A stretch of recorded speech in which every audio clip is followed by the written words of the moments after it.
one question. Yes. How your experience in Penicillary? खूपच सुंदर forest आहे सेलरी. इतकी छान लँडस्केप, इतके सुंदर, म्हणजे एकाच जंगलात इतक्या गोष्टी बघायला मिळतील अशी अपेक्षा माझी अजिबात नव्हती. आणि विंटर्स मध्ये आल्यामुळे खूप सगळं फ्रेश फॉरेस्ट बघायला मिळालं. टायगर आज मिस झाला, आम्हाला बघायला मिळालं नाही, पण टायगरच्या व्यतिरिक्त किती सुंदर फॉरेस्ट असतं हे बघायला नक्की मिळालं. बरेच बर्ड्सचे स्पीशीज जे खूप रेअर आहेत. हॉर्नबिल, कुठलं असतं ते हॉर्नबिल? जे आपलं Malabar pied hornbill. Malabar grey hornbill, जे पेंच फॉरेस्टचा लोगो पण आहे if I am not wrong, तो बघायला मिळाला. So that is a very positive thing. त्याच्याच बाजूला एक डबल इगल, चेंजेबल हॉक ईगल. चेंजेबल हॉक ईगल. बऱ्याच नवीन गोष्टी मी शिकते इथे, कारण आमचे जे गाईड होते त्यांनी पण आम्हाला खूप गोष्टी सांगितल्या. सर तुमचं नाव मला? ऋषभ आमचे गाईड होते, त्यांनी आम्हाला खूप गोष्टी सांगितल्या.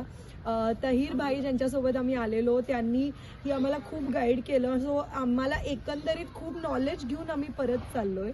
आणि सिल्लरी खरंच म्हणजे मला अभिमान वाटतो महाराष्ट्राचा की इतकं सुंदर फॉरेस्ट आहे आपल्याकडे. आणि मला हे का माहिती नव्हतं अशी मला ही जाणीव झाली, म्हणून मी हा व्हिडिओ तुमच्यापर्यंत पोहोचावा ह्यासाठी हा व्हिडिओ करते की आपल्याकडे इतकी सुंदर लँडस्केप आहेत पेंच मध्ये. आणि सिल्लरी फॉरेस्ट स्पेशली नक्की व्हिजिट करा. खूप सुंदर अनुभव आहे, खूप गोष्टी तुम्हाला पाहायला मिळतील. आणि आपण ॲज ह्युमन बिंग्स किती लहान आहोत याची जाणीव होते जेव्हा आपण अशा ठिकाणी पोचतो. आणि आज मी रौनक सोबत आलेले, आमची अॅनिव्हर्सरी सेलिब्रेट करायला आम्ही आलेलो. सो रौनक, तू पण सांग, तुला कसं वाटलं? बोल. मला तर खूप आवडलं. खूप छान ग्रीन एकदम फॉरेस्ट होता.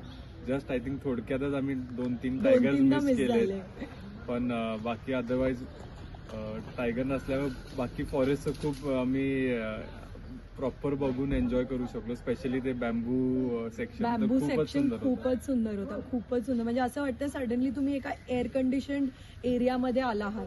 शेवटी काय आहे ना, अशा ठिकाणी आल्यावर आपल्याला कळतं की नेचर किती मोठं आहे आणि माणूस किती छोटा आहे. एवढंच म्हणून मी माझे 2 शब्द संपवते. थँक्यू.